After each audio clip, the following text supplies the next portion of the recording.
सुप्रभात बच्चों, आज हम अपनी हिंदी कक्षा में पढ़ेंगे अध्याय 1 जलाते चलो ये दिए। जलाते चलो ये दिए, ये दिए कवि किस दिए जलाने की बात कर रहा है, लेकिन ये अर्थात कौन से दिए वो हम कविता के माध्यम से जानेंगे। किन दियों की बात कर रहा है। जलाते चलो ये दिए स्नेह भर भर, कभी तो धरा का अंधकार मिटेगा।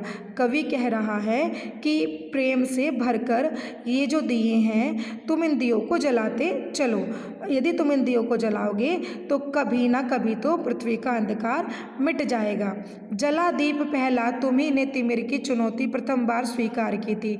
कवि कह रहा है कि अंधकार की जो चुनौती थी, प्रथम बार तुमने ही उसको दीप जलाकर स्वीकार किया था।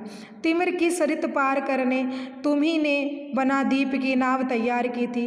तिमिर की सरित, सरित अर्थात नदी, जो अंधकार रूपी जो नदी है उसको पार करने के लिए तुमने ही प्रथम बार दीप रूपी नाव जो है तैयार की थी। बहाते चलो नाव तुम वह निरंतर, तभी तो तिमिर का किनारा मिलेगा।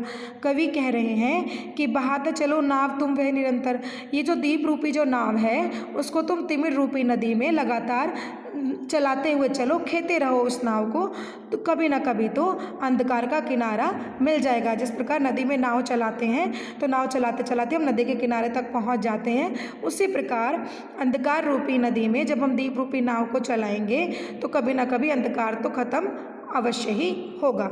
युगों से तुमने तिमिर की शिला पर दिए अनगिनत है निरंतर जलाए। युगों युगों से तुमने ही तिमिर रूपी शिला पर, मतलब पत्थर पर, ठीक है, पत्थर मतलब जो पर्वत होता है ना, पर्वत जैसा पत्थर होता है उसको शिला बोल देते हैं, ठीक है। कितने दिए जलाए तुमने? अनगिनत दिए जलाए हैं और निरंतर जलाए हैं। समय साक्षी है कि जलते हुए दीप अनगिनत तुम्हारे पवन ने बुझाए। और समय इस बात का साक्षी है कि ये जो दीपक तुम जलाते थे, अनगिनत दीपक निरंतर जो तुम जलाते रहते थे अंधकार की शिला पर, उसको पवन ने आकर बुझाया भी है। मगर बुझ स्वयं ज्योति जो दे गए वे, उसी से तिमिर को उजाला मिलेगा। लेकिन वो कह रहा है कि जो दीपक जले वो जितने समय के लिए जले, जितने समय के लिए उन्होंने ज्योति प्रज्वलित थी, तो जो ज्योति उन्होंने दी उसी से क्या होगा, ऐसे ही होता रहेगा। तुम दीप जलाते रहो और वो ज्योति जितने समय के लिए जलती है तो फिर उसको पवन बुझा जाती है, लेकिन फिर तुम दीप जलाओ। ऐसे ही एक दिन ऐसा होते होते क्या होगा कि कभी ना कभी तो अंधकार को पूर्ण रूप से उजाले की प्राप्ति हो जाएगी। दिए और तूफान की यह कहानी, दिए की और तूफान की यह कहानी तो चली आ रही है और चलती रहेगी, अर्थात हमेशा से ही चलती आ रही है और आगे भी चलती रहेगी। जल जो प्रथम बार लो दिए की, लेकिन जो दिए की जो लो है, जो प्रथम बार जलती है, जब हम दिया जलाते हैं जो प्रथम बार जलती है तो उतने समय के लिए तो उजाला हो जाता है ना। स्वर्ण सी जल रही और जलती रहेगी, वो तो सोने के समान जल रही है और वो जलती ही रहेगी। रहेगा धरा पर दिया एक भी यदि, कभी तो निशा को सवेरा मिलेगा।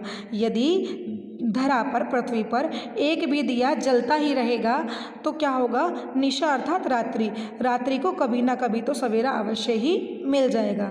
ये कविता लिखी है बच्चों द्वारिका प्रसाद माहेश्वरी ने। और मैंने आपको पहले भी बताया बेटा कि जो कवि होता है, कवि अपने मन के भावों को कभी भी प्रत्यक्ष रूप से नहीं कहता है, अधिकतर वो किसी प्राकृतिक वस्तु का या किसी भी वस्तु का सहारा लेता है वो, ठीक है। तो यहाँ दिए का से क्या तात्पर्य है, जैसे मैंने आपको पाठ के शुरू में आपसे पूछा था कि ये दिए अर्थात कौन से दिए, ये दिए अर्थात सच्चाई के दिए, अहिंसा के दिए आप जलाते हुए चलो। ये दिए किसका प्रतीक है, महापुरुषों का प्रतीक है, और अंधकार हिंसा का, अत्याचार का प्रतीक है। यहाँ कवि कहना चाह रहा है कि यदि पृथ्वी पर महापुरुष पैदा होते रहेंगे और वो अपने व्यक्तित्व से, अपने कार्यों से जनता को शिक्षा देते रहेंगे, उनके व्यक्तित्व से, उनके कार्यों से अगर मानव सीखता रहेगा तो जो हिंसा और अत्याचार, असत्य रूपी जो अंधकार है, वो जो मानव पर छा गया है, वो कुछ समय के लिए तो हटेगा, उतने समय के लिए तो हटेगा, उनके व्यक्तित्व का प्रभाव तो पड़ेगा। बेशक से ये जो मानव शरीर है ये एक दिन जो है मृत्यु को प्राप्त हो जाता है, लेकिन फिर कोई महापुरुष पैदा होगा, फिर उतने समय के लिए उजाला होगा। तो जब ऐसे होता रहेगा तो एक समय अवश्य ही ऐसा आएगा कि पृथ्वी से अहिंसा, असत्य, अत्याचार, भेदभाव सब सदा के लिए समाप्त हो जाएंगे।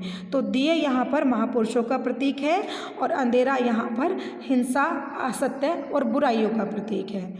ठीक है बच्चों, चलिए अब ये पाठ आपको समझ में आ गया होगा।